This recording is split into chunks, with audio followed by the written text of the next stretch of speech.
জান্নাতের বাবা ইব্রাহিম জুতা খুলে খালি পায়ে কাবা শরীফ তিনি গেঁথেছিলেন, খালি পায়ে কাবা গেঁথেছিলেন। প্রশ্ন রাখবেন ফরিদে হুজুর, কেন খালি পায়ে তিনি কাবা গেঁথেছিলেন? আল্লাহ জবাব দিলেন, ওয়ায়ুআযিম শাআইরাল্লাহি ফাইন্নাহা মিন তাকওয়াল কুলুব। তোমরা আমি আল্লাহর শায়েরকে, নিদর্শনকে তোমরা তাজিম করো, সম্মান করো। এই জন্য করবা, এই জন্যই সম্মান করবা, এজন্যই সম্মান করবা। ফাইন্নাহা মিন তাকওয়াল কুলুব, তোমাদের অন্তরের তাকওয়ার জন্য তোমরা আল্লাহর ঘর মসজিদকে সম্মান করবা। এই জন্য মসজিদের ভিতরে কেউ থুতু ফেলায় না, নিজের ঘরের মতো মসজিদ ব্যবহার করে না। জুতা পায়ে দিয়ে মসজিদের ভিতরে কেউ ঢুকে না, কারণ এই মসজিদ আল্লাহর শায়ের। আল্লাহর ওলিরা যেখানে ঘুমায়, ওলিদের বারগা হচ্ছে আল্লাহর শায়ের। কাবা শরীফ আল্লাহর শায়ের।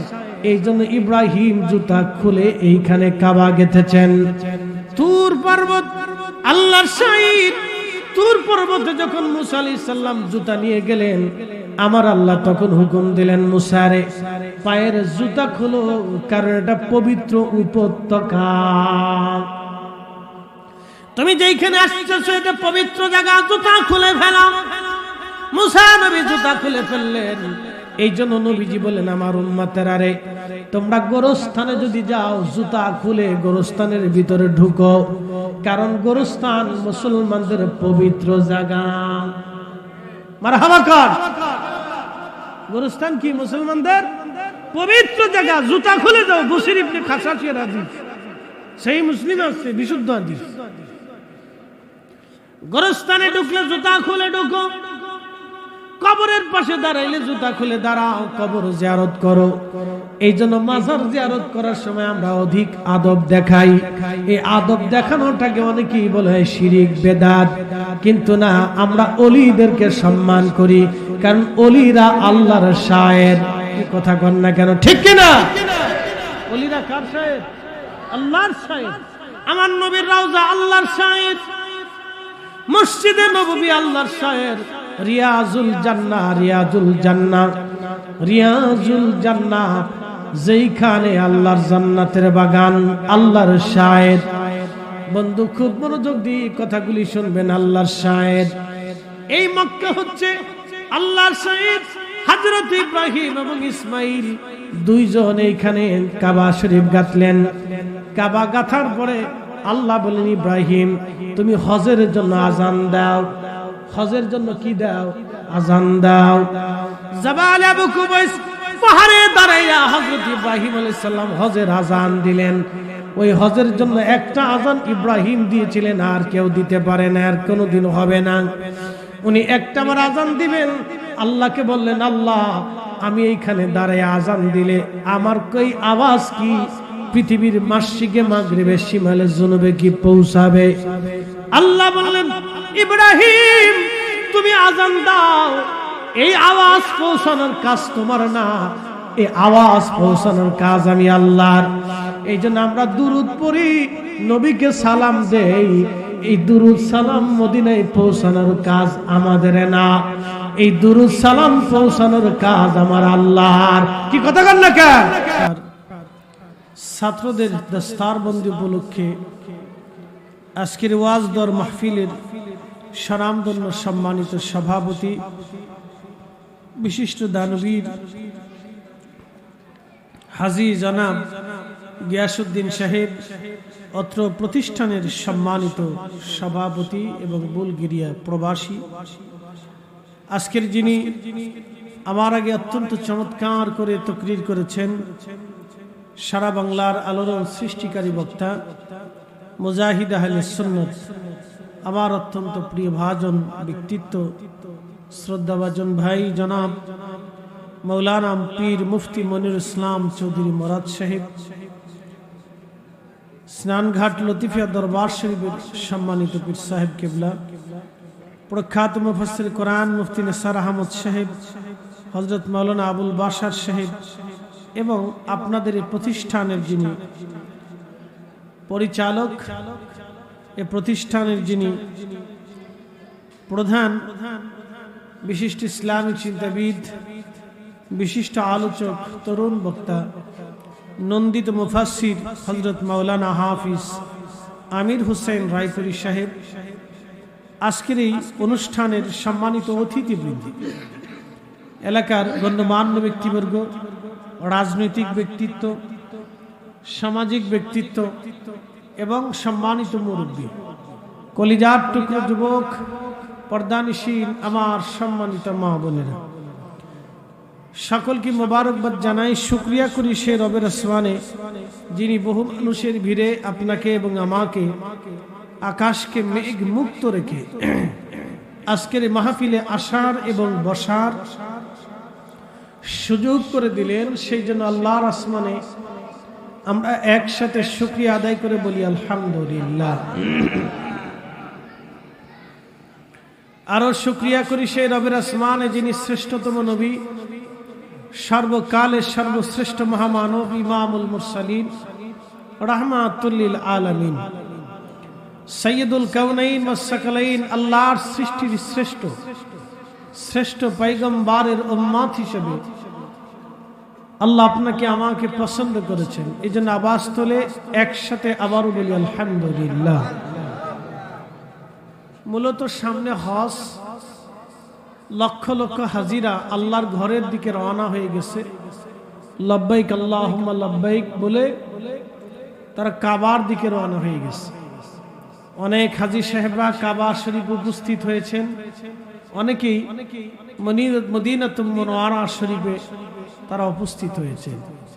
উদ্দেশ্য একটা, আরাফাতের মাঠে উপস্থিত হবে, মুজদালিফাতে উপস্থিত হবে, মিনাতে উপস্থিত হবে, জমারাতে শয়তানকে পাথর মারবে, আল্লাহর ঘর তাওয়াফ করবে, সাফা মারওয়া সাই করবে এবং কুরবানি করবে, মাথা মুন্ডন করবে।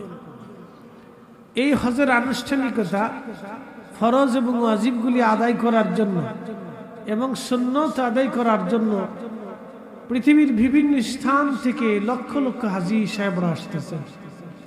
পৃথিবীর প্রত্যেকটা দেশ থেকে হাজিরা উপস্থিত হয়, অর্থাৎ সারা পৃথিবীর মানুষ একই আরাফাতের মাঠে একদিনে উপস্থিত হয়। লক্ষ লক্ষ মানুষ সারা পৃথিবী থেকে তারা ওই দিন আল্লাহর দরবারে রোনাজারি করতে থাকে। আমি দেখেছি আরাফাতের এরকম তাবু থাকে, এই তাবুগুলির ভিতরে এসি সেট করা থাকে, কিন্তু এসি হলে কি হবে, প্রচন্ড গরম। প্রচন্ড গরমে হাজীদের অনেক কষ্ট হয়। আমার চোখের সামনে মিশরি দুইজন হাজী হিট স্ট্রোক করে মারা গেল। বহু হাজী আরাফা থেকে মৃত্যুবরণ করে আরাফা থেকে মুজদালিফাতে যাওয়ার সময় মারা যায়, মুজদালিফা থেকে জমারাতে শয়তানকে পাথর মারতে যাওয়ার সময় মারা যায়, অথবা শয়তানকে পাথর মেরে ফিরে আসার সময় মারা যায়, অথবা কোন হাজী হজ শুরু করার আগেও মারা যায়। অনেক হাজী হজ শুরু করার শেষ করার পরেও মারা যায়। তো আল্লাহ এখানে আমরা যারা উপস্থিত হয়েছি প্রত্যেকের হজ করার তৌফিক দান করুন, জোরে দোয়া করে বলে না আমিন। এটা একটা দামি কাজ। ইসলামের 5টা ব্যানার ভিতরে একটা ব্যানার, বুনিয়াল ইসলাম আলা খামসিন শাহাদাতি আল্লাহ ইলাহা ইল্লাল্লাহ ওয়া আশহাদু আন্না মুহাম্মাদান আবদুহু ওয়া রাসূলুহু ওয়া ইকামিস সালাহ ওয়া ইতাইজ যাকাত ওয়াল হজ্জি ওয়াস সাওমি রমাদান। ইসলামের 5টা বেনা আছে। বেনা মানে ভিত, বেসিস আছে।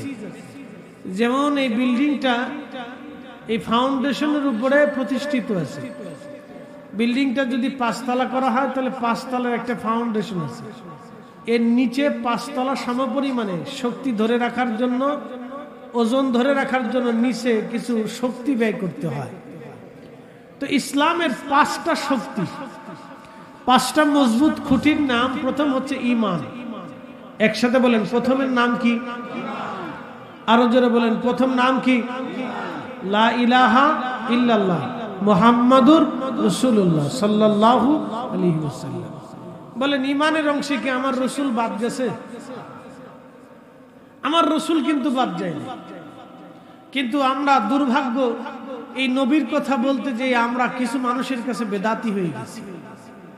তারা আমাদেরকে বেদাতি বলে গালিগালাজ করে থাকে, বাজে কথা বলে থাকে, অভিহিত করে থাকে, আমরা বেদাতি।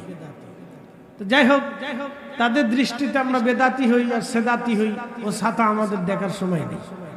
ওগুলো আমরা দেখি ঠিকই না, কি কথা ঠিক আছে কিনা, এগুলোর দিকে আমরা তাকাবো না, মনোযোগ দিবেন। এরপরেই হচ্ছে ইকামিস সালাহ, নামাজ প্রতিষ্ঠিত করা।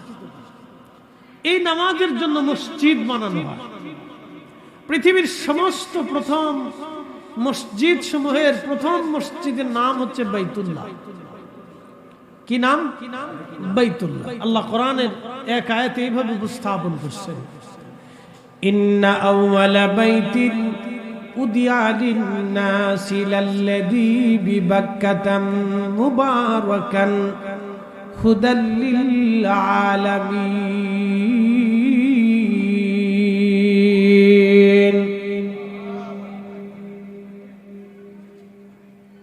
আল্লাহ কোরআনুল কারীমের ভিতরে বললেন, প্রথম যে ঘর বানাইলাম, প্রথম যেই ঘর আমি নির্মাণ করলাম তামাম বিশ্ববাসীর হেদায়েতের জন্য, এই ঘরের নাম হচ্ছে বাক্কা। একসাথে বলেন কি? মক্কা ছিল না তখন, আল্লাহর কোরআন দিয়ে নাম হচ্ছে বাক্কা। ইন্না আউওয়ালা বাইতিন, প্রথম, নিশ্চয় প্রথম ঘর, উদিয়া আলিন নাস, মানুষের জন্য আমি নির্মাণ করেছি, লাল্লাযী বিবাক্কাতা মুবারাকান, মুবারকময় ঘর, মক্কাতুল মুকাররমা, মুবারকময় ঘর, হুদাল লিল আলামিন, तमाम বিশ্ববাসীর হেদায়েতের জন্য ঘর বানিয়েছি। আচ্ছা, বাচ্চাদেরকে নিবারণ করতে হবে, সব ছাত্রদেরকে হয় ভিতরে পাঠান, নালে উপরে দিয়ে দেন, সব বাচ্চাদেরকে দিয়ে দেন। বাবা সম্রাট তোমরা সব ভিতরে চলে আসে, এই যে মুসল্লিরা আসেন আসেন আসেন আসেন, চলে আসেন। আরে সর্বনাশ, কত মুসল্লি ঢুকছে রে, মাইরে ফেলছে রে। আসেন আসেন আসেন, সব মুসল্লি চলে আসেন। দেখছেন কি গল্প শুরু করছে, একবার পুরা মাছের বাজার, বরফের মাছের বাজার বানিয়ে ফেলছে। দেখছেন কত বলি। আরে সর্বনাশ, আগামী দিনে সব সিফা চালাবে। এই তো ঠিক আছে, আসেন আসেন, সব চলে আসেন। আগামী দিনের হাজি, আগামী দিনের আলেম, আগামী দিনের বক্তা, আগামী দিনের রাষ্ট্রপ্রধান, সেনাপ্রধান, আগামী দিনের পুলিশ, সেনাবাহিনী, আগামী দিনের রাজনীতি ব্যক্তিত্ব, আগামী দিনের ইমাম, মুসল্লি, মুতল্লিয়া, সব আগামী দিনের। আতিবুল রিজাল মুস্তাকবির, আজকের শিশু আগামীর ভবিষ্যৎ। একসাথে যেরকম না মারহাবা। লোক ভালো, মুসল্লি ভালো, ডাক দেওয়ার সাথে সব চলে এসেছে। দেখছেন মুসল্লি, কড়া মুসল্লি।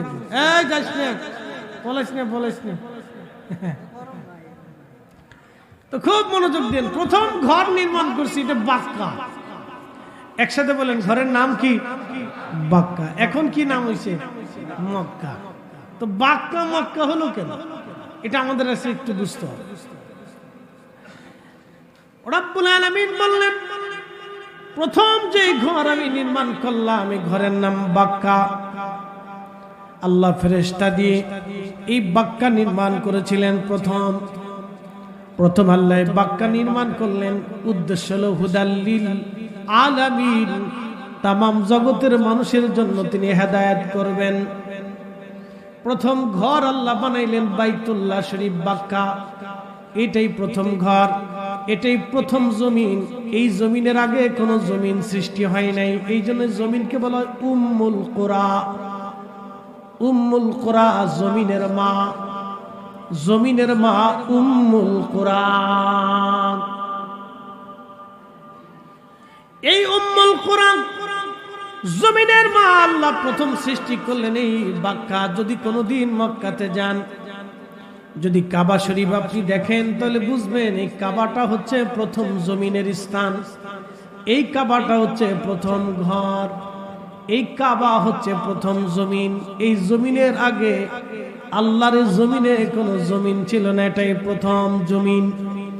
এই জমিন বরাবর আল্লাহ আর একটা বাইতুল্লাহ করেছেন, এটার নাম বাইতুল ইজ্জত। প্রথম আসমানে, একবারে প্রথম আসমান সোজাসুজি যদি আপনি তাকান, সপ্তম আসমানে আল্লাহ আর একটা বাইতুল্লাহ করেছেন। এই বাইতুল্লাহর নাম হচ্ছে বাইতুল মামুর। 70,000 ফেরেশতা একসাথে এই বাইতুল মামুরে নামাজ পড়েন। এই কাবা শরীফ বরাবর সৃষ্টির সর্বপ্রথমে আল্লাহর পক্ষ থেকে রহমত এই কাবাতে নাজিল হয় এবং এই কাবা শরীফ থেকে তামাম পৃথিবীতে ছড়িয়ে যায়। এই কাবা ঘরকে কেন্দ্র করে আল্লাহ তামাম পৃথিবীর ভিতরে মসজিদ বানিয়েছেন, মাসাজিদ। আজকের যে মসজিদ আপনারা দেখতেছেন, এটা কাবা শরীফের একটা অংশ। একবার জোরে বলা যাবে কি আল্লাহু আকবার? আচ্ছা বলেন, এই মসজিদের ভিতরে কি আপনার জুতা পাই দিয়া যান? মসজিদের ভিতরে কি যাইয়া আপনারা এই কাপুর সতর ব্যঙ্গে তারপরে আপনারা বসে থাকেন? মসজিদের ভিতরে যাই আপনারা যত্র তত্র কি আপনারা ঘুমান? না না, তা করেন না। প্রশ্ন করি, নিজের ঘরের ভিতরে যেইভাবে আপনি ব্যবহার করেন, আল্লাহর ঘর আপনি ওইভাবে ব্যবহার করেন না। কারণ মনে রাখবেন, এই খোদার ঘরে দুনিয়ার কারো আইন চলে না। এই খোদার ঘরে একমাত্র আল্লাহর আইন চলে, ঠিক কিনা? যদি বাংলাদেশ প্রধানমন্ত্রী ঘোষণা দেয় আগামী জুমার নামাজ আমরা জুমার দিনে পড়ব না, আগামী জুমা আমরা শনিবারের দিন পড়ব, তাহলে কি বাংলাদেশের মানুষ মানবে? কেউ মানবে না। পাগলও কবে না। যে গাঁজা খায় সেও কবে না আমি গাঁজা খাইতে পারি, কিন্তু জুমা চেঞ্জ করতে পারবো না, ঠিক কিনা? এই মসজিদ আল্লাহর ঘর। মসজিদে দুনিয়ার কারো হুকুমদারি চলে না, এটা আল্লাহর আইনে চলে। কাবা শরীফ আল্লাহর ঘর, এখানে দুনিয়ার কারো হুকুমদারি চলে না, এটা আল্লাহর আইনে চলে। খুব মনোযোগ দিবেন। কাবা শরীফকে কেন্দ্র করে আমার আল্লাহ তামাম পৃথিবীতে মসজিদ বানিয়েছেন। সারা পৃথিবীতে আল্লাহ মসজিদ বানিয়েছেন। এই মসজিদের মাধ্যম দিয়ে আল্লাহ মানুষকে হেদায়েত করেছেন। মসজিদকে কেন্দ্র করে তামাম পৃথিবীতে আল্লাহ কালেমার দাওয়াত দিয়েছেন। ভাই খুব মনোযোগ দিবেন। পৃথিবীর অলিরা যেখানে গেছেন সেখানে আগে মসজিদ বানিয়েছেন। পৃথিবীর অলিরা আগে যেখানে গেছেন সেখানে আগে মসজিদ নির্মাণ করেছেন।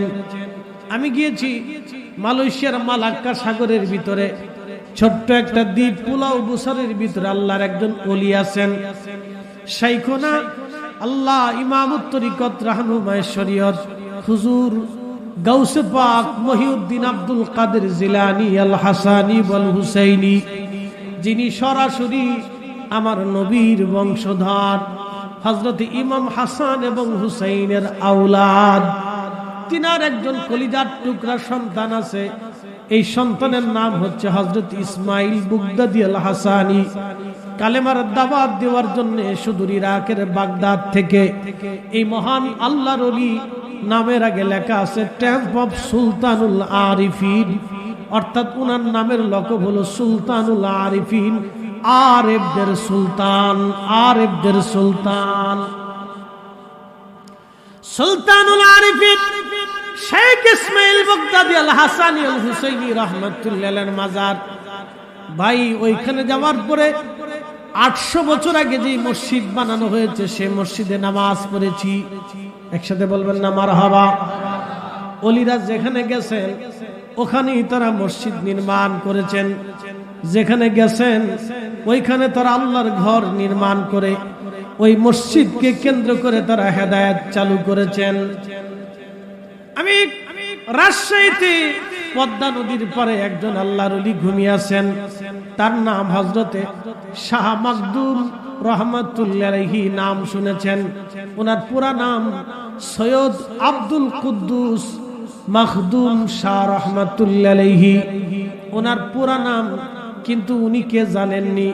ওনার আব্বা ছিলেন হুজুর গাউসে পাকের আর একজন সন্তান, সরাসরি হুজুর গাউসে পাকের নাতি ছিলেন হযরতে আওলাদে রাসূল আব্দুল কুদ্দুস মাকদুম শাহ রহমাতুল্লাহ আলাইহি।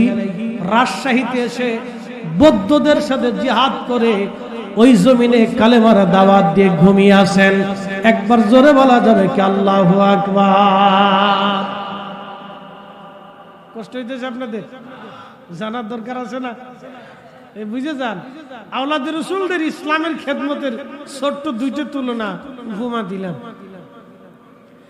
আওলাদে রাসূল শাহজালাল ইয়ামানী মুজাররিদি, আওলাদে রাসূল শাহ মুস্তাফা আল বাগদাদি আল হাসানি আল হুসাইনি মৌলভীবাজারের শহরে ঘুমিয়ে আছেন। 360 আউলিয়ার একজন আওলাদে রাসূল সিফাসালান নাসিরউদ্দিন রাহমাতুল্লাহি আলাইহি ঘুমিয়ে আছেন। ওই যে আপনার সোনার ঘাটের জমিনে উনার মাজার শরীফ উত্তর আর দক্ষিণ না, উনার মাজার পূর্ব পশ্চিম। জোরে বলা যাবে কি আল্লাহু আকবার? শুনে যাবেন, পৃথিবীতে এইভাবে অসংখ্য আওলাদে রাসূলরা তামাম পৃথিবীতে কালেমার দাওয়াত দিয়ে ঘুমিয়ে গেছেন। কাফেররা নবীকে বলতো আপনার বংশহীন বংশহীন বংশহীন বংশহীন বলে নবীকে গালি দিত। আল্লাহর নবীর মন বেজার হয়ে গেল। নবীজির যে কয়জন পুত্র সন্তান ছিল সব কয়জন সন্তান ইন্তেকাল করলেন। কাফেররা আফতার আফতার বলে নবীকে গালি দিতে লাগলো, নির্বংশ নির্বংশ, মুহাম্মাদের আর কোন বংশ দুনিয়াতে আসবে না, কাফেররা বলতে লাগলো। প্রিয় নবীর মন বেজার হয়ে গেছে, মন বেজার। আমার আল্লাহ নবীকে খুশি করার জন্য রাতের আধারে ঘুমিয়ে আছেন। স্বপ্নের ভিতরে আমার আল্লাহ জানাইলেন, ইন্না আ'তাইনাকাল কাউসার, নিশ্চয় নবীজি আমি আপনাকে কাউসার দান করেছি। কোন কোন মুফাসসির বলেছেন এই কাউসার হলো অপরিসীম নবীর সম্মান, নবীর জন্য নিয়ামত। এই জন্য নবীর সম্মানে যারা, নবীর সম্মানকে যারা ছোট এবং খাটো করে দেখে, ওদেরকে আমি শুয়োর আর কুত্তার চাইতেও নিকৃষ্ট মনে করে থাকি। এখন আপনার ইচ্ছা মনে হয় ভাই ডাকবেন না, বাপ ডাকবেন না, খালু ডাকবেন, ওটা আপনার ইচ্ছা, ওটা আপনার ইচ্ছা। কোরআন আপনি বুঝে যাবেন। রব্বুল আলামিন বলেন, ইন্না আ'তাইনাকাল কাউসার, আপনাকে কাউসার দিয়েছি। এক জামাত মুফাসসির এই কাউসারের ব্যাখ্যা করতে যায় লেখছেন, অপরিসীম সম্মান আল্লাহ তার নবীকে দিয়েছেন, অপরিসীম নিয়ামত মর্যাদা আল্লাহ তার নবীকে দিয়েছেন। এই কাউসার মানে নবীর মর্যাদা, নবীর নিয়ামত। একসাথে বলবেন আল্লাহু আকবার। কার মর্যাদা? নবীর। জোরে বলেন, কার মর্যাদা? এই কাউসার মানে রাসূলের মর্যাদা, অপরিসীম মর্যাদা আল্লাহ দিয়েছে। অতএব ওই নবীর মর্যাদায় কেউ যদি হানি করে, সাদর ধরে, তা আমরা তারে মানুষের কাতারে রাখতে পারি না, মুসলমান পরে হিসেবে আছে। মুসলমান এরা বলে না, আরে বাংলাদেশে সাইকুল হাদিস মাদ্রাসায় পড়া শতান ও ওয়াজ করতেছে রাসূলের আব্বা আম্মা কাফের। এই আস্তে করতে জোরে বলেন, মুসলমানের ঈমান এত সহজ কেন? নাউজুবিল্লাহ। খালি কুত্তা বমি খাওয়ার পরে, বমি করার পরে বমিটাকে বলা হয় বিষ্ঠা। বিষ্ঠা যেমন নাপাক, ওর জিন্দেগি ওরকম নাপাক হয়ে গেছে। আপনাদেরকে কোনো দলিল দিব না, শুধু একটা প্রশ্ন করি। কঠিন হাসরের ময়দানে যেই মৌলবীরা বলল রাসূলের আব্বা আম্মা কাফের, ওই মৌলবীরাই নবীজির সামনে দাঁড়াবে হাউজে কাউসারের পানি পান করার জন্য। কি কথা কর না কেন? জোরে বলেন। আচ্ছা বলেন, নবী ছাড়া কি হাউজে কাউসার পাওয়া যাবে? হ্যাঁ, একসাথে বলেন, পাওয়া যাবে। রাসূল ছাড়া হাউজে কাউসার পাওয়া যাবে না, নবী ছাড়া হাউজে কাউসার কল্পনা করা যায় না।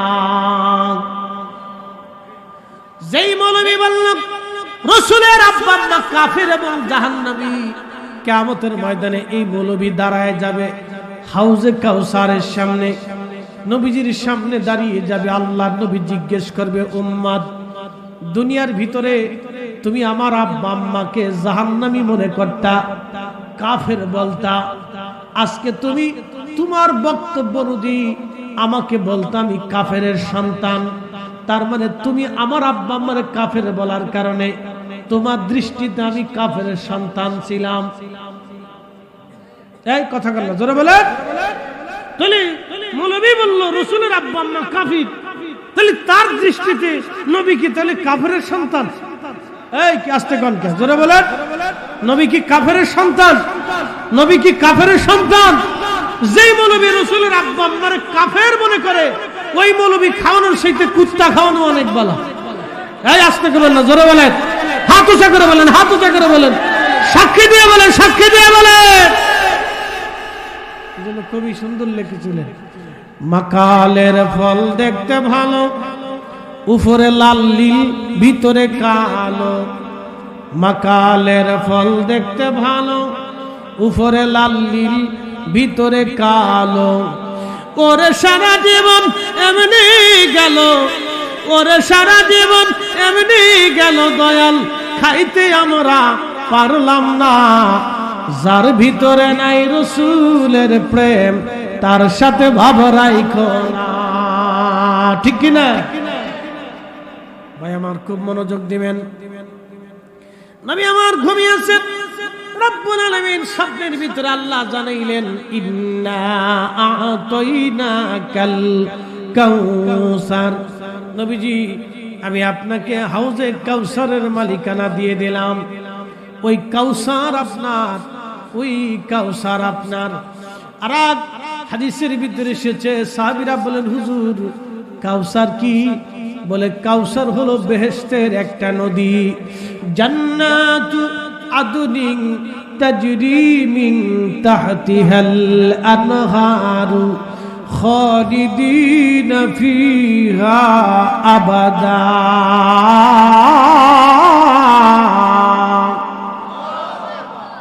বেশি রাত করব না, যেহেতু মাদ্রাসার মাহফিল, রাত বেশি করব না, ভয় নাই।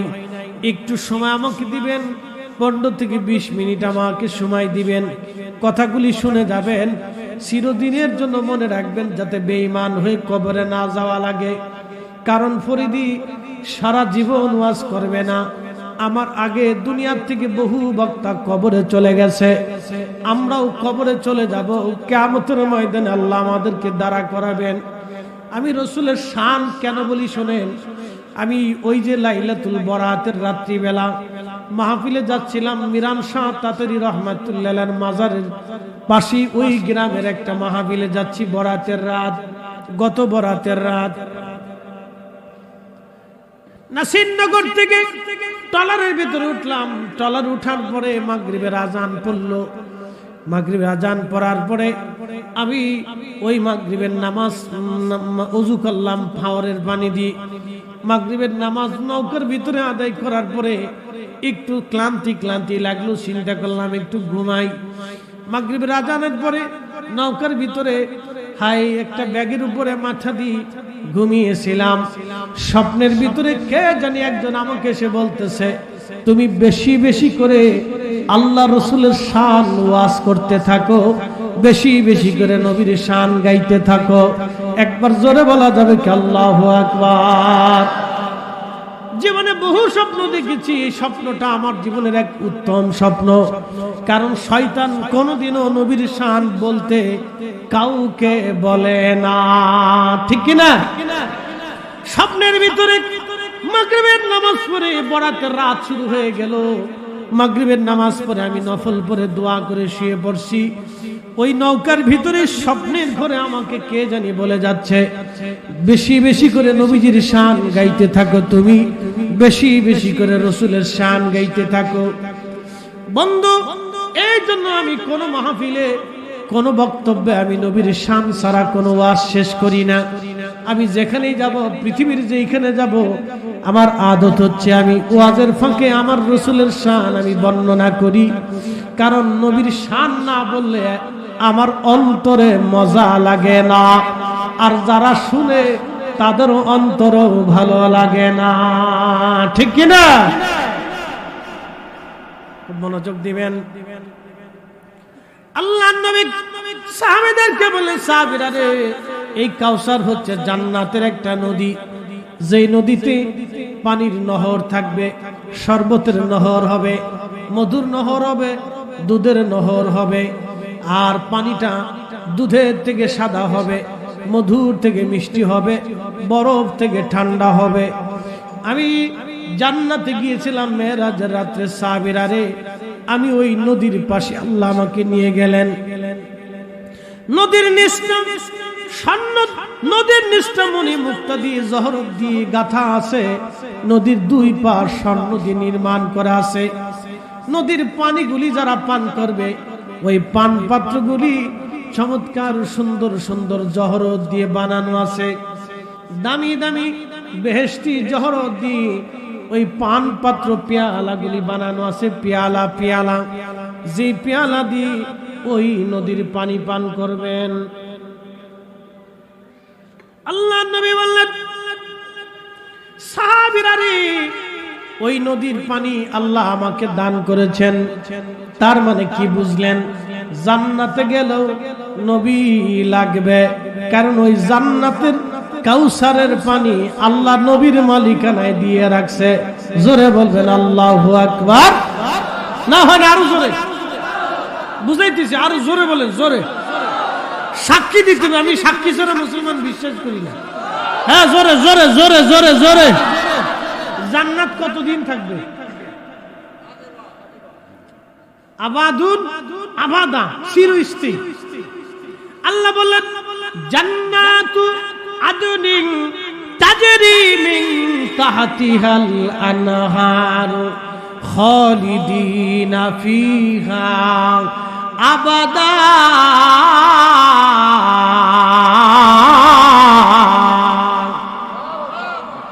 চিরদিন থাকবে, কোনদিন শেষ হবে না সেই জান্নাত, কোনদিন শেষ হবে না সেই জান্নাত।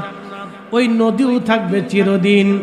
তার মানে হাউজে কাউসার চিরদিন, জান্নাত চিরদিন। জান্নাতে যারা থাকবে তারাও চিরদিন। আর ওই মালিকানা আল্লাহ নবীরে দিয়ে রাখছে চিরদিন। তাহলে হাসরেও নবী লাগবে, ফুলসিরাতেও নবী লাগবে, মিজানেও নবী লাগবে, ওই যে আপনার কবরেও নবী লাগবে, ফুলসিরাতেও নবী লাগবে, জান্নাতে গেলেও নবী লাগবে। আজকে যারা রাসূলের আব্বা আম্মারে কাফের ফতোয়া দিয়া, নবীর আব্বা আম্মারে জাহান্নামী ঘোষণা দিয়া আমাদেরকে তৌহিদের বাণী শোনাইতে চায়, নাম দিছে তৌহিদি জনতা। তাওহীদের বাণী যারা শোনাইতে চাও, তোমার এই তাওহীদ তুমি পড়ে থাকো। রিসালাত বাদে আমরা তাওহীদ নিতে চাই না। আল্লাহ আমাদের নাম দিয়েছেন মিল্লাতা আবিকুম ইব্রাহিম হুয়া সাম্মাকুমুল মুসলিমিন।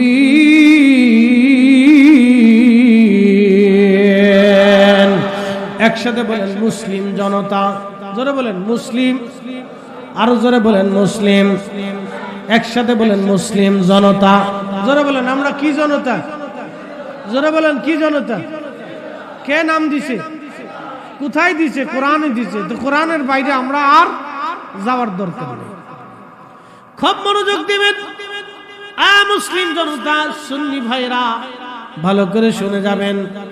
আল্লাহ রাব্বুল আলামিন, আমার রব আমার আল্লাহ, নবীজিকে হাউজে কাউসার দিয়ে দিলেন, মালিকানা আল্লাহ দিয়ে দিলেন। এরপর আল্লাহ বলেন ফাসাল্লি রাব্বিকা ওয়ানহার।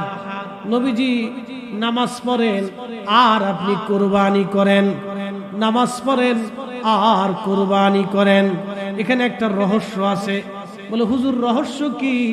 অনেকের সন্তান হয় না, 8 বছর পরে পশু কুরবানি করে আপনি মানুষকে খাওয়াবেন, গরিবের জন্য বরাদ্দ করে দিবেন। ফাসাল্লি রাব্বিকা ওয়ানহার। আপনি নামাজ পড়েন, কুরবানি করেন। দুনিয়াতে যত নিয়ামত আপনি পেয়েছেন, এই নিয়ামতের জন্য আল্লাহর রাস্তায় কুরবানি করতে হয়। দুনিয়াতে আল্লাহ মুসলমান আপনাকে বানাইছেন। জীবনে এইখানে যদি আমি হাত বাড়াইতে বলি, হুজুর কেউ হাত বাড়ান, যে মুসলমান হওয়ার জন্য শুকরিয়া 2 রাকাত নফল নামাজ কে পড়েছেন, বহু মুসলমান পাওয়া যাবে না।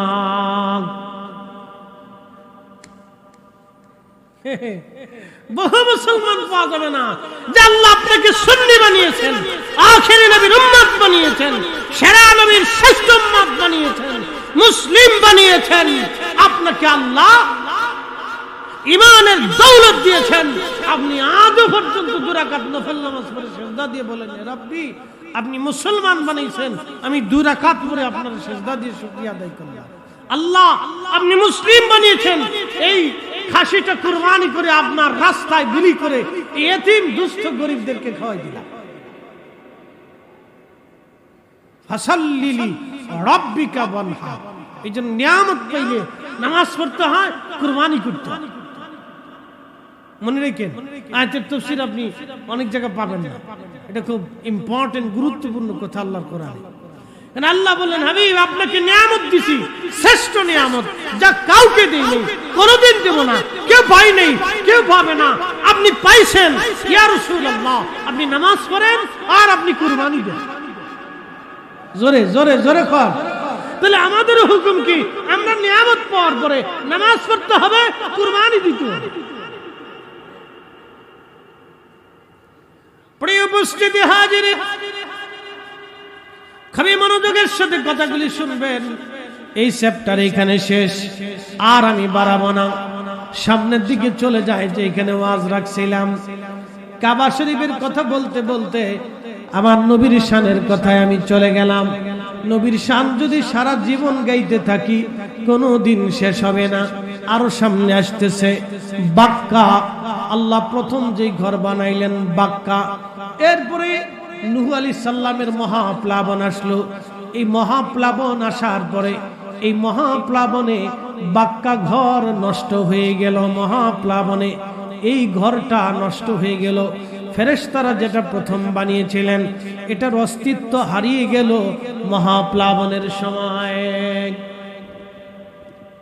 কিন্তু আমার রব্বুল আলামিন হযরত নূহ আলাইহিস সালামকে এই কাবা শরীফের চারপাশে 40 দিন পর্যন্ত তিনাকে আমার আল্লাহ এই নূহ নবীর নৌকা কাবা শরীফের চারপাশে 40 দিন পর্যন্ত তাওয়াফ করতেছিল, শুধু ঘুরতেছিল। চারপাশে ফেরেশতারা নূহ আলাইহিস সালামের নৌকাটাকে ঘুরাইছিলেন। কয়েলটা নিয়ে যান তো, সমস্যা করবে। হাই হাই মেরে ফেলছে রে, কণ্ঠ খেয়ে ফেলবে একবারে। হ্যাঁ, কালকে কণ্ঠ ফিরে যাবে, অনেক বক্তা বুঝে না। কয়েল এটা মারাত্মক, কিন্তু বিষ। একটা ছোট্ট বাচ্চার ঘরের ভিতরে কয়েল জ্বালাই দিয়ে রেখে দিয়ে আসবেন, ও মরে যাবে, দেখেন মারা যাবে। কোনো বাচ্চাদের ঘরের ভিতরে কয়েল জ্বালাবেন না, মশার কয়েল দিবে না, না পারলে এটা ছেড়ে দিবে, এগুলো বিষ।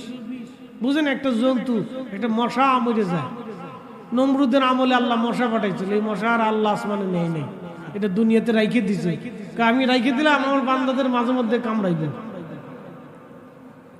একসাথে এখন আল্লাহু আকবার। নমরুদের আমলে যে ফাটাইছে আর আল্লাহ আসমানে নেই নেই, এই মশা খুব মারাত্মক। এইটারে ফিটানোর লাগে এই কয়েল। তাহলে বুঝেন যে নমরুদ যার সাথে পারে নাই, এই কয়েল হেডের ঘরের ভিতর থেকে বের করে, তাহলে এটা মারাত্মক বিষ। বাচ্চাদের ঘরের ভিতরে কয়েল জ্বালাবেন না, প্রয়োজন বোধে মশারি টানাই দিবেন, নাহলে অন্য কোনো সিস্টেম পদ্ধতি দিয়ে মশা তাড়াবেন, বাতাস বুতাস দিয়ে, ফ্যান চালাই দিয়ে, কিন্তু কয়েল জ্বালাবেন না, তাহলে বাচ্চার ক্ষতি হবে, শ্বাসের সমস্যা হবে। ভবিষ্যতে সে ওই যে আপনার কি বলে শ্বাসকষ্টে ভুগতে পারে। মনে রেখেন, খালি ওয়াজ করলে হবে না, কবিরাজি চিকিৎসা দিয়ে গেল। হ্যাঁ, এটা সতর্ক করতে হবে, অনেকে বুঝে না তো। অনেক মহিলা চিন্তা করে সালাই দিয়ে এই মোবাইল টিপতেছে, বেডিকার তাহলে আর কাজ নাই, স্বামী বিদেশ থাকলে খালি মোবাইল চাপতে থাকে, 24 ঘন্টার 8 ঘন্টা মোবাইল চাপতে থাকে।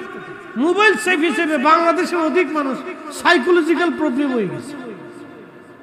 মনে কিছু নিয়েন না, বর্তমান রানিং যে অবস্থা বাংলাদেশে চলতেছে, সর্বনাশ, যে পরিমাণে ধর্ষণ বাংলাদেশে হচ্ছে, আপনার গা শিহরে উঠার মতো। বাচ্চা কাচ্চা নিরাপদ রাখবেন।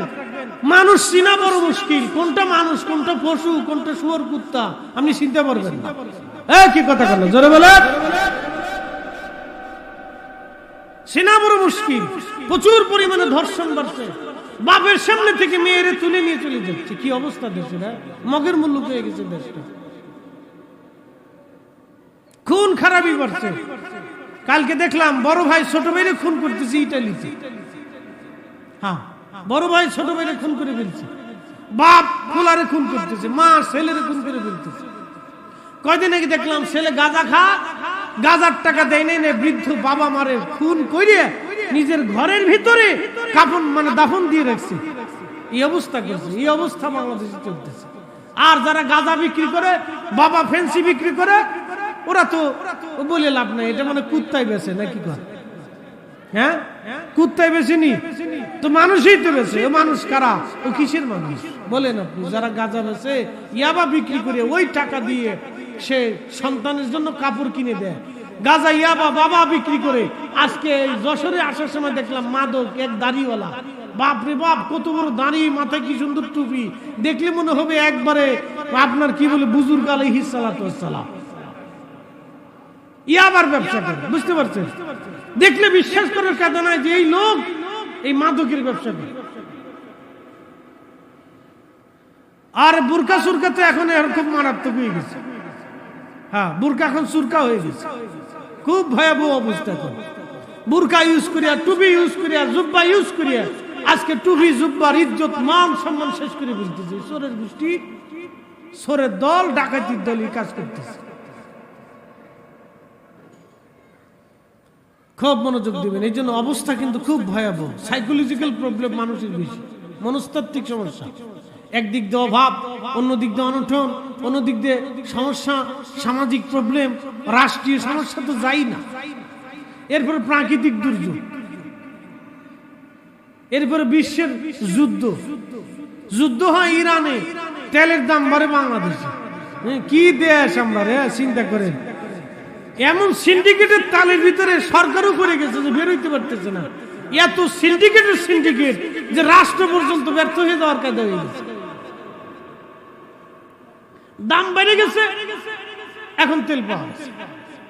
সারা পৃথিবী একই অবস্থা। প্রিয় উপস্থিতি, অবস্থা ভয়ানক। আমরা বাঙালিরা খুব মারাত্মক একটা জাতি, সংমিশ্রণ জাতি, তো কোনো তালের ঠিক নেই।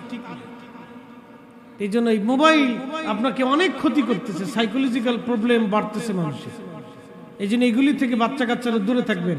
কোনো বাচ্চার হাতে মোবাইল দিবেন, বাপ ডাকলেও দিবেন না, 3 ঘন্টা কাঁদলেও দিবেন না, কাঁদতে থাকুক মোবাইল দিবেন।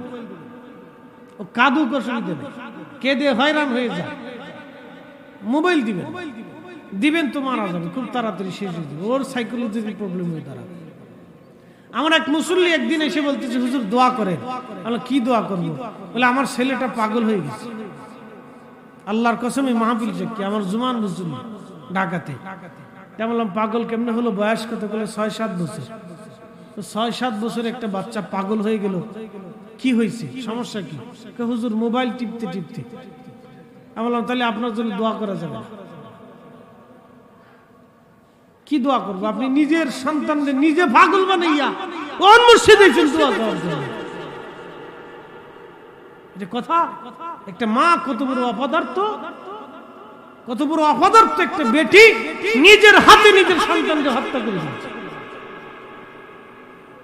এই জন্য ওয়াজ করলে হবে না, শুধু এগুলো আমাদের শিখে যেতে হবে, সতর্ক করতে হবে। সামাজিক অবস্থা বেশি সুবিধা নেই। এই সাইকোলজিক্যাল প্রবলেম, রাষ্ট্র কি করবে? ভাই বাইরে খুন করে বলে দিতেছে, রাষ্ট্র কি করবে বলেন তো? অনেক কিছু, অনেক সময় রাষ্ট্রের অনেক কিছু করার থাকে না।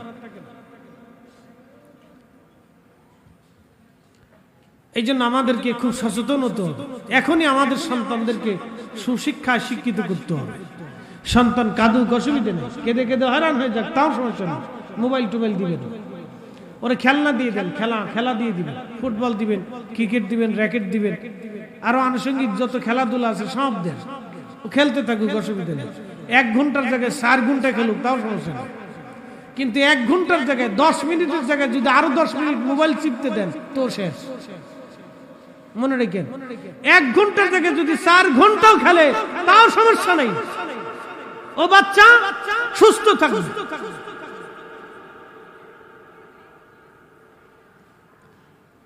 প্রিয় উপস্থিতি, হযরত সৈয়দনা ইব্রাহিম, হযরত নূহ আলাইহিস সালাম চারপাশে, কাবা শরীফের চারপাশে 40 দিন পর্যন্ত মহাপ্লাবনে আল্লাহ ভাষায় ভাষায় রাখলেন, চারপাশে ঘুরাইতে লাগলেন। 40 দিন পর্যন্ত পানির উপরে রেখে আল্লাহ কাবা তাওয়াফ করাইলেন। সেই কাবা শরীফকে গাথার জন্য আমার আল্লাহ ইব্রাহিমকে পাঠাইলেন, ইব্রাহিম যাও কাবা শরীফ গাথো। সাইয়েদনা ইব্রাহিম আলাইহিস সালাম এই কাবা শরীফের কাছে আসলেন, ছেলে ইসমাইল জবহুল্লাহকে নিয়ে কাবা শরীফ গাথা শুরু করলেন। জাবাল আবু কুবাইস পাহাড়ের পাথর থেকে পাথর এনে কাবা শরীফ পাথর কেটে কেটে ইব্রাহিম আলাইহিস সালাম কাবা ঘর গাঁথতে লাগলেন। গাঁথতে গাঁথতে কাবা শরীফ উঁচু হয়ে যায়, আরো উঁচু করা লাগবে।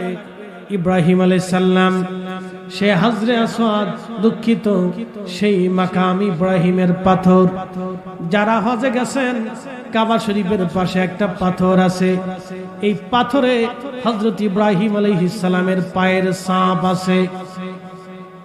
ওই পাথর আনলেন ইসমাইল জবহুল্লাহ আলাইহিস সালাম, এই পাথর আনলেন। পাথর আনার পরে পাথরখানা ইব্রাহিমের পায়ের নিচে দিলেন। কিন্তু শুনে যান, নবীদের মুজিজা, আল্লাহর কুদরত, ওই পাথর আর শুধু পাথর রইল না, ওই পাথরটা হয়ে গেল অটোমেটিক লিফট। ওই পাথর উপরে যায় আবার নিচে চলে আসে। যখন উপরে যাওয়ার প্রয়োজন হয়, পাথর কাবা উপরে গাথার প্রয়োজন হয়, তখন পাথর উপরে উঠে যায়। আবার নিচে নামার প্রয়োজন হলে পাথর নিচে নেমে যায়। ওই পাথরে কদম রাখতে রাখতে হযরত সাইয়েদনা ইব্রাহিম আলাইহিস সালাতু ওয়াস সালামের পায়ের দাগ পাথরের মধ্যে লেগে গেল। যারা মাকাম ইব্রাহিম দেখেছেন বলেন তো, ইব্রাহিম আলাইহিস সালামের পায়ের দাগ কি জুতা সহ না জুতা ছাড়া? বুঝলেন? তুই কেমনে দেখলি রে বাবা? মোবাইলে দেখছিস না? আচ্ছা ঠিক আছে। জুতা ছাড়া। কি ছাড়া? জোরে বলেন। জুতা ছাড়া। তার অর্থ হচ্ছে কাবা ঘর গাঁথার সময় আমাদের মিল্লাতের বাবা ইব্রাহিম জুতা খুলে খালি পায়ে কাবা শরীফ তিনি গেঁথেছিলেন, খালি পায়ে কাবা গেঁথেছিলেন। প্রশ্ন রাখবেন ফরিদে হুজুর, কেন খালি পায়ে তিনি কাবা গেঁথেছিলেন? আল্লাহ জবাব দিলেন, ওয়ায়ুআযিম শাআইরাল্লাহি ফাইন্নাহা মিন তাকওয়াল কুলুব। তোমরা আমি আল্লাহর শায়েরকে, নিদর্শনকে তোমরা তাজিম করো, সম্মান করো। এই জন্য করবা, এই জন্যই সম্মান করবা, এজন্যই সম্মান করবা। ফাইন্নাহা মিন তাকওয়াল কুলুব, তোমাদের অন্তরের তাকওয়ার জন্য তোমরা আল্লাহর ঘর মসজিদকে সম্মান করবা। এই জন্য মসজিদের ভিতরে কেউ থুতু ফেলায় না, নিজের ঘরের মতো মসজিদ ব্যবহার করে না। জুতা পায়ে দিয়ে মসজিদের ভিতরে কেউ ঢুকে না, কারণ এই মসজিদ আল্লাহর শায়ের। আল্লাহর ওলিরা যেখানে ঘুমায়, ওলিদের বারগা হচ্ছে আল্লাহর শায়ের। কাবা শরীফ আল্লাহর শায়ের। এই জন্য ইব্রাহিম জুতা খুলে এইখানে কাবা গেঁথেছেন। তুর পর্বত আল্লাহর শায়ের। তুর পর্বতে যখন মুসা আলাইহিস সালাম জুতা নিয়ে গেলেন, আমার আল্লাহ তখন হুকুম দিলেন, মুসারে পায়ের জুতা খুলো, কারণ এটা পবিত্র উপত্যকা। তুমি যেখানে আসছো এটা পবিত্র জায়গা, জুতা খুলে ফেলো। মুসা নবী জুতা খুলে ফেললেন। এই জন্য নবীজি বলেন, আমার উম্মতেরা রে, তোমরা গোরস্থানে যদি যাও জুতা খুলে গোরস্থানের ভিতরে ঢুকো, কারণ গোরস্থান মুসলমানদের পবিত্র জায়গা। মারহাবা কর। গোরস্থান কি মুসলমানদের পবিত্র জায়গা। জুতা খুলে দাও। বশির ইবনে খাসাসির হাদিস, সেই মুসলিম আছে, বিশুদ্ধ হাদিস। গোরস্থানে ঢুকলে জুতা খুলে ঢুকো। কবরের পাশে দাঁড়াইলে জুতা খুলে দাঁড়াও, কবর জিয়ারত করো। এই জন্য মাজার জিয়ারত করার সময় আমরা অধিক আদব দেখাই। এই আদব দেখানোটাকে অনেকেই বলে হয় শিরিক, বেদাত, কিন্তু না, আমরা ওলিদেরকে সম্মান করি, কারণ ওলিরা আল্লাহর শায়ের। কি কথা কন না কেন, ঠিক কিনা? ওলিরা কার শায়ের? আল্লাহর শায়ের। আমার নবীর রওজা আল্লাহর শায়ের, মসজিদে নববী আল্লাহর শায়ের। রিয়াজুল জান্নাহ, রিয়াজুল জান্নাহ, রিয়াজুল জান্নাহ, যেইখানে আল্লাহর জান্নাতের বাগান, আল্লাহর শায়ের। বন্ধু খুব মনোযোগ দিয়ে কথাগুলি শুনবেন। আল্লাহর শায়ের। এই মক্কা হচ্ছে আল্লাহর শায়ের। হযরত ইব্রাহিম এবং ইসমাইল দুইজন এইখানে কাবা শরীফ গাঁথলেন। কাবা গাঁথার পরে আল্লাহ বলেন, ইব্রাহিম তুমি হজের জন্য আজান দাও। হজের জন্য কি দাও? আজান দাও। জাবাল আবু কুবাইস পাহাড়ে দাঁড়াইয়া হযরত ইব্রাহিম আলাইহিস সালাম হজের আজান দিলেন। ওই হজের জন্য একটা আজান ইব্রাহিম দিয়েছিলেন, আর কেউ দিতে পারে না, আর কোনোদিন হবে না। উনি একটাবার আজান দিবেন, আল্লাহকে বললেন, আল্লাহ আমি এইখানে দাঁড়ায় আজান দিলে আমার কই আওয়াজ কি পৃথিবীর মাশরিকে মাগরিবে শিমালে জুনুবে কি পৌঁছাবে? আল্লাহ বললেন, ইব্রাহিম তুমি আজান দাও, এই আওয়াজ পৌঁছানোর কাজ তোমার না, এই আওয়াজ পৌঁছানোর কাজ আমি আল্লাহর। এই জন্য আমরা দুরুদ পড়ি, নবীকে সালাম দেই। এই দুরুদ সালাম মদিনায় পৌঁছানোর কাজ আমাদের না, এই দুরুদ সালাম পৌঁছানোর কাজ আমার আল্লাহর। কি কথা কন না কেন? দুরুদ সালাম পৌঁছানোর কাজ কার? পড়ার দায়িত্ব আমাদের। কথা ঠিক আছে নি? পড়ার দায়িত্ব আমাদের, পৌঁছানোর দায়িত্ব আল্লাহর। ওটা আমরা চিন্তা করে লাভ নেই। অনেকে নবী শুনেনি, শুনেনি তোমার প্রশ্ন আসবে কি বেটা? আমি তোমার এই প্রশ্ন তো শুনে কি শুনে না সেটা তো তোমার প্রশ্ন না। শুনবে কি শুনবে না সেটা আল্লাহর দিকে। কি কথা ঠিক আছে কিনা? তুই পারলি আল্লাহর দিকে, আল্লাহ তোমার নবী শুনেনি তো মরার পরে আল্লাহর দিকে যা। ও তো পাঠান চালান কেমনে দিয়ে দিয়েছে।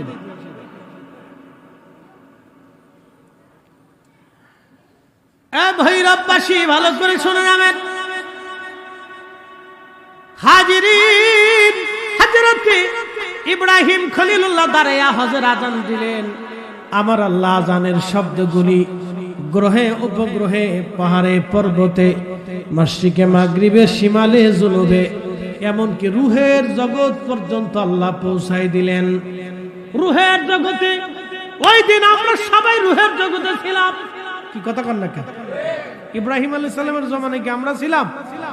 উনার জমানা ব্যতীত, উনার আগে দুঃখিত উনার পরে যত কিয়ামত পর্যন্ত মানুষ দুনিয়াতে আসবে, রুহের জগতে আল্লাহ আওয়াজ পৌঁছাই দিলেন। সেই আওয়াজে আমরা যারা আল্লাহুম্মা লাব্বাইক আল্লাহুম্মা লাব্বাইক বলে ডাক দিয়েছিলাম, ওই সময় যারা ডাক দিয়েছিল তারা হজে যাবে, তারা হজে যাবে, তারা হজে যাবে এবং আরাফায় তারা উপস্থিত হতে পারবে। মারহাবা করলা। প্রত্যেক সৃষ্টির রহস্য আছে, সব রহস্য আছে, রহস্য ছাড়া কিচ্ছু নেই। এই যে আপনি রহস্য বলে, কি রহস্য? আমি রহস্য। কথা কিন্তু আমার দেহ বলতেছে না, কথা কিন্তু ভিতর রহস্য বলতেছে। কি কথা কর না? কথা কিন্তু আমার দেহ বলে না, ভিতরের রহস্য কথা বলতেছে। প্রত্যেক সৃষ্টির রহস্য আছে। এই চোখ আল্লাহর রহস্য। আমাদের এই চোখের ভিতর থেকে পানি বের হয়, আমাদের এই চোখের ভিতর থেকে ময়লা বের হয়, কিন্তু আমাদের এই চোখের ভিতর থেকে আল্লাহর নূর বের হয়। ওই নূর দিয়ে আমরা দেখি। কি কথা কর না কেন? ঠিক কিনা? ওই নূর দিয়ে আমরা দেখি। আল্লাহর দেওয়া চোখের ভিতর থেকে নূর আসে। এই নূর কিন্তু দেখা যায় না, ধরা যায় না, ছোঁয়া যায় না, পরিমাপ করা যায় না, ওজন করা যায় না, কিন্তু নূর আছে, এটা সত্য। শুধু চোখের রহস্য বললাম। এই চোখ দিয়ে আমরা দুনিয়া দেখি, এই চোখের নূর আল্লাহর দেওয়া রহস্য। আমরাও দেখি, নবীও দেখে। আমাদের দেখা নবীর দেখা এক না। আমরা দেখি চর্মের চোখ দিয়ে, আর আমাদের নবী দেখতো নবুয়াতের চোখ দিয়া। আমাদের চোখ আর নবীর চোখ এক না। এই জন্য আমরা যেখানে দেখি না, নবীরা সেইখানে দেখতেন, নবীরা যেখানে দেখতেন সেইখানে আমরা দেখি না। এটাই হলো নবী এবং উম্মতের ভিতরে রহস্য। সম্ভবপুরবাসী ভালো করে শুনে যাবেন। হাজিরিন, হযরত সাইয়্যিদুনা ইব্রাহিম আলাইহিস সালাতু ওয়াস সালাম আযান দিলেন। ওই সময় যারা আল্লাহুম্মা লাব্বাইক লাব্বাইক আল্লাহুম্মা লাব্বাইক বলে ডাক দিয়েছিল, শুধু তারাই হজে যেতে পারবে, আল্লাহ তাদেরকে কবুল করবেন। ভালো করে শুনে নেন। বন্ধু মুসলমান সুন্দর করে শুনে যান, অর্থ হইলেও অনেকে যেতে পারে না, সম্পদ হলেও যেতে পারে না। আমার একদিন মুসল্লি একদিন এসে আমার কাছে বলতেছে, হুজুর আমি এরকম হজের ওয়াজ করলাম জুমার দিনে, হজের ওয়াজ শেষে আসার পরে বলল, হুজুর আমার জীবনের একটা ভুল হয়ে গেছে। আমি বললাম, ভাইজান কি ভুল? লোকটা বলতেছে, হুজুর আমি একসময় ধনী ছিলাম, কোটি কোটি টাকার ব্যবসা আমার ছিল, ওই সময় যুবক ছিলাম, কিন্তু হজ আমি করি নাই। চিন্তা করলাম আর একটু বয়স হোক তারপরে হজে যাব। হুজুর এখন আমার ব্যবসা নষ্ট হয়ে গেছে, দরিদ্রতা এসে গেছে, ঋণ আমার এসে গেছে, প্রচুর পরিমাণে ঋণ, আমি দরিদ্রতার মধ্যে পড়ে গেছি, এখন আমার উপায় কি? আল্লাহকে আমার মাফ করবেনি? আমি বললাম, ভাইজান ক্ষমা করার মালিক তো আর আমি না, আর ক্ষমা না করার মালিকও আমি না, আর নিরুৎসাহিত করার আমিও কেউ না। যেহেতু রব্বুল ইয়া ইবাদিয়াল্লাযিনা আসরাফু আলা আনফুসিহিম লা তাকনাতু মির রাহমাতিল্লাহ, আল্লাহ নিজে আমাদেরকে জানিয়ে দিয়েছেন, বান্দারে যত গুনাহ করো, আসমান জমিন যদি ভরে যায়, সাগর নগর পাহাড় পর্বত যদি ভরে যায়, সাত আকাশ সাত জমিন পর্যন্ত যদি তোমার গুনাহ ভরে যায়, লা তাকনাতু মির রাহমাতিল্লাহ, আমার রহমত থেকে তুমি নিরাশ হইও না। আল্লাহ রহমত থেকে নিরাশ হতে নিষেধ করেছে, তাহলে আমি আপনাকে নিষেধ করব না। ইন্নাল্লাহা ইয়াগফিরুয যুনুবা জামিআ, নিশ্চয় আমার রব সব গুনাহ মাফ করে দেওয়ার ওয়াদা করেছেন, অতএব ক্ষমা হয়ে যাবে, আপনি তওবা করেন, আল্লাহ মাফ করে দেবে। এই জন্য অর্থ হলে শুধু হজে যাওয়া যায় না, এটার আল্লাহর মকবুলিয়াত লাগে। আমি হজে বসে আছি হারামে, কাবা শরীফের সামনে বসে আছি, আসরের নামাজ পড়ে চিন্তা করলাম মাগরিব এশা পরে তারপরে যাব। এমন সময় এক ভদ্রলোক আলেম, তিনি এসে আমারে সালাম দিলেন, জবাব দিলাম, একসাথে বসলাম। লোকটা বলল, হুজুর গতকাল আমার আব্বাকে নিয়ে আমরা হজে এসেছিলাম, গতকাল আমার আব্বা মারা গেছে, এই কাবা শরীফে, এই কাবার জান্নাতুল মুআল্লাত হাজুর গোরস্থান জান্নাতুল মুআল্লাতে আব্বাকে দাফন করা হয়েছে। আব্বা গতকাল মারা গেছে, হজ করতে পারল না। এই জন্য আল্লাহর কাছে কান্নাকাটি করবেন, যদি আল্লাহ নাম লেখায় দেয় তাহলে ভাগ্য। প্রিয় উপস্থিতি, এই কাবা শরীফ, কাবাতুল মক্কাতুল মুকাররমা, এই কাবা ঘরের নাম হলো বাক্কা, কিন্তু এখন নাম হলো মক্কা। শুনে যান, রহস্য আছে, প্রত্যেকটা বস্তুর রহস্য আছে, হাকিকতের হাকিকত আছে। আল্লাহর একটা নাম আছে মাহমুদ, ওয়া শাক্কালাহু লিউযিল্লাহু ফাযুল আরশি মাহমুদুন ওয়া হাযা মুহাম্মাদ। হাসান বিন সাবিত ডাক দিয়ে বলতেছে, হুজুর ও আল্লাহর মেহবুব নবীজি, আল্লাহর একটা নাম আছে মাহমুদ, এই মাহমুদ থেকে আল্লাহ আপনার নাম রেখেছে মুহাম্মাদুর রাসূলুল্লাহ সাল্লাল্লাহু আলাইহি ওয়াসাল্লাম। তৌহিদেরই মুর্শিদ আমার মুহাম্মাদের নাম, মুর্শিদ মুহাম্মাদের নাম।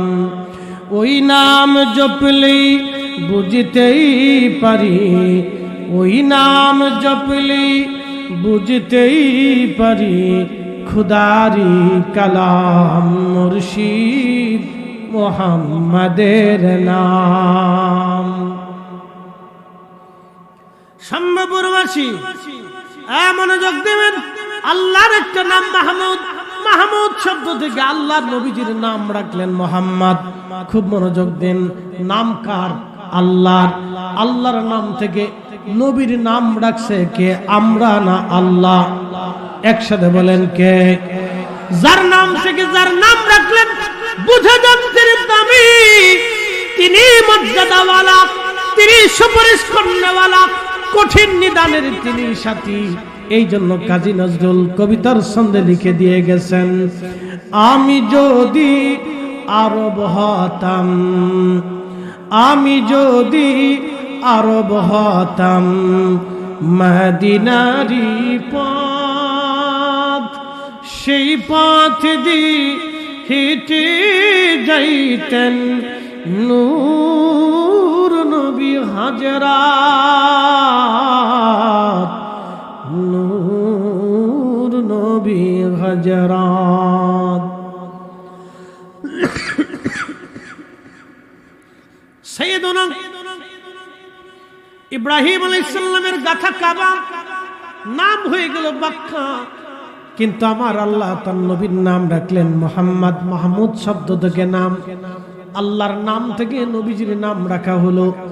নবীর নাম থেকে মক্কা থেকে মুহাম্মদ থেকে মুহাম্মাদের মিম থেকে মক্কা রাখা হলো।